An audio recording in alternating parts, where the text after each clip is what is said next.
We are joined by attorney Jeff O'Brien for our weekly 3 and Out segment. 3 stories, usually sports stories. They are today.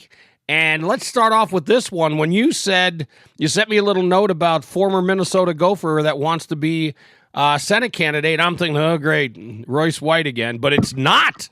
And this guy might actually get a little traction. Willie Burton. Yeah, this one, Bob, this one came out of nowhere for me. I had not been following him for a minute. Obviously, grew up a fan. I mean, he was a great Gopher player, and took him to I think the Gophers went to the Elite Eight back in the day when he was playing, and then went on to play. I remember he got drafted by Miami and such, but he apparently was in Michigan up until a few years ago, was rumored to be considered a running mate for the GOP nominee for governor there, and now is back in, as I understand, he's teaching at the U. Yeah, and it's not like some basket weaving course.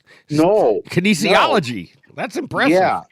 Yeah, and this story broke out of the Washington Post, and it got picked up by a few credible folks on X over the weekend, and I'm looking into it. But there's been a lot of talk about who's running for Tina Smith's open seat, and there's a lot of Democrats that are falling over each other to be their nominee. On the Republican side, no, the folks that have announced, I wouldn't call them credible candidates right now, and one of them being who you mentioned, Royce White, who got smoked by Amy Klobuchar last year.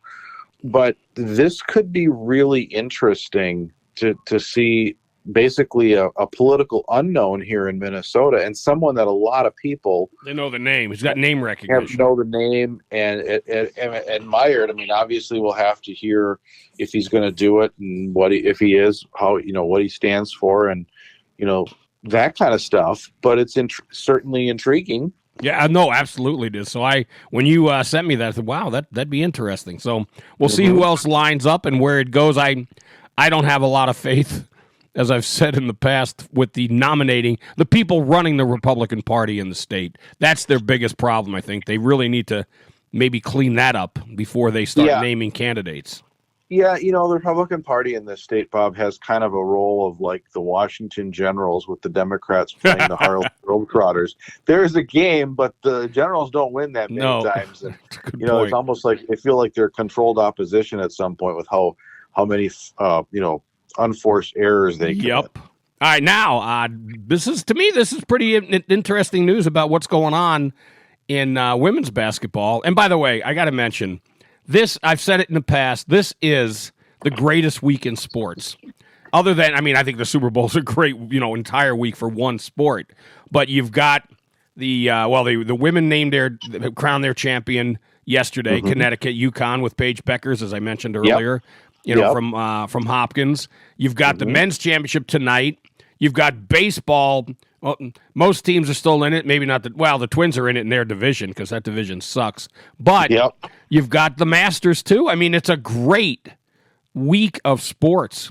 And this is a part of it was, Becker's winning yesterday, and then the 2 former Lynx players being named for the Basketball Hall of Fame, Maya Moore and the other one was Sylvia Fowles. Yep. So that's a big deal too, to have 2 players going from one team.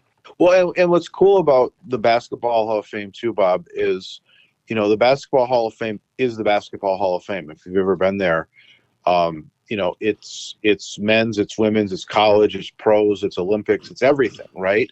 It's just one museum, and so it's a big accomplishment. It kind of is. You're seeing the Lynx players that were responsible for the championship run, getting inducted into the Basketball Hall of Fame, and Maya Moore was a big part of that. Sylvia Fowles was a big part of that.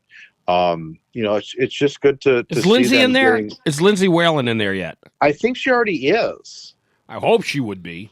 I believe that she already is in. In the Hall of Fame. She would have been eligible long before these two. Yeah, it looks like that she is. Yeah. So that's that's good. So yeah, she's in there. She's been. I gotta see what great thing about Google. You remember, before we had something like Google, it would be, well, I'll get back to you next week when I track that information down. Right. No, she is in the And by the way, when you take a step back, she was from Hutchinson. She had 4 WNBA championships, 2 Olympic gold medals, and 1 NCAA Final Four in her career. 5-time WNBA All-Star, 3-time All WNBA first team. She was a great player, and also they didn't give her a chance to be a great coach over at the U. No, I will say this too about director. her. I've said this before, Bob, about Lindsay Whalen. We have the statue of George Mikan in the foyer at Target Center, and others talk now they're going to retire Kevin Garnett's number with the new ownership group and do something with him. Why Lindsay Whalen doesn't have her own statue over there, I don't understand it. No, okay, I have to take a step back and think who was the greatest woman athlete to come out of Minnesota. You'd be hard-pressed to come up with one that was better than and Beckers is one of the greats to come out of Minnesota, basketball players, but Lindsay accomplished everything. She didn't win a college basketball championship, but 4 WNBA titles and 2 Olympics.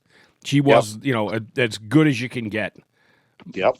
Then when you talk about the Mount Rushmore of athletes, she would be the one representing women on that Mount Rushmore.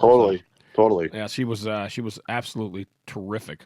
All right, now let's move on to the other item number 3. On some ways I don't like it, but on the other hand, why did it take till 2025 to get around to do naming rights for Williams Arena? Yeah, I don't know. I mean, there's it seems like an easy source of revenue, and in terms of how they could do it, I don't think they're going to end up wiping out the Williams Arena name. That's just iconic, right? Yep.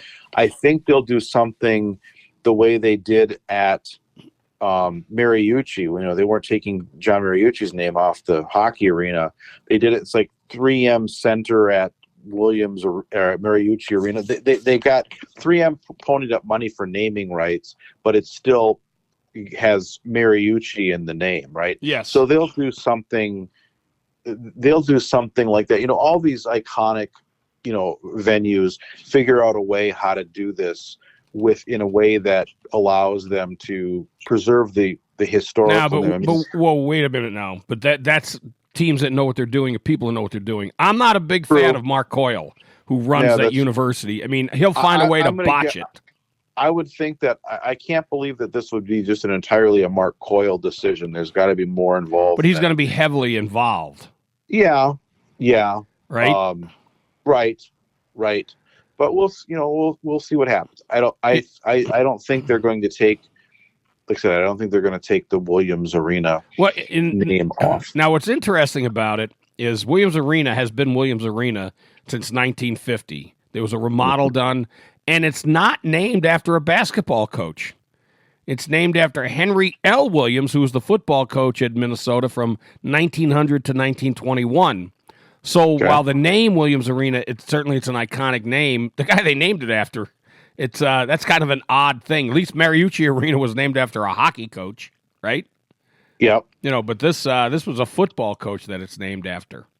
It's always been an interesting venue, Bob. Remember way back before they built the new Mariucci, the old Mariucci Arena was in the same building basically as Williams Arena. There was one side was there was one. Yep, they shared hockey. It, and now I think the other side now is for.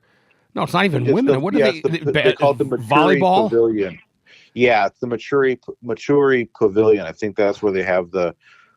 Does the women's team play over on the other side? Well, I don't know if they're still in Williams because they were on the other side, and then they had to be in Williams when Lindsay played because they needed a bigger venue. When they were winning a lot, but now they were winning with a larger crowd. I mean, now you could probably put him in some some corner office to play or build of any building. I don't think they draw anywhere. They don't, not anywhere near where they once were. But it's good for them. I hope they make the big bucks on it, and we'll because they certainly don't get much NIL money. No. And that would have been a way maybe you if you sold the rights, you can peel some of that off for NIL money. This guy Coyle, I mean, he's to me, I'm not impressed at all by anything he has done. And he lost me when he fired Lindsay Whalen, and he just, his job is really it's not the coach's job. to get NIL money. That's what your athletics director should be doing, bringing the money in. So, all right. Well, he lost me. I think even before that, he lost me when he wouldn't even give Rob Stauber an interview when Lucia retired, and now we sit here, we still don't have any national championships. That's a great point. All right, and on that note, Jeff, thanks so much. Attorney Jeff O'Brien, take a quick break. The BS Show will be right back.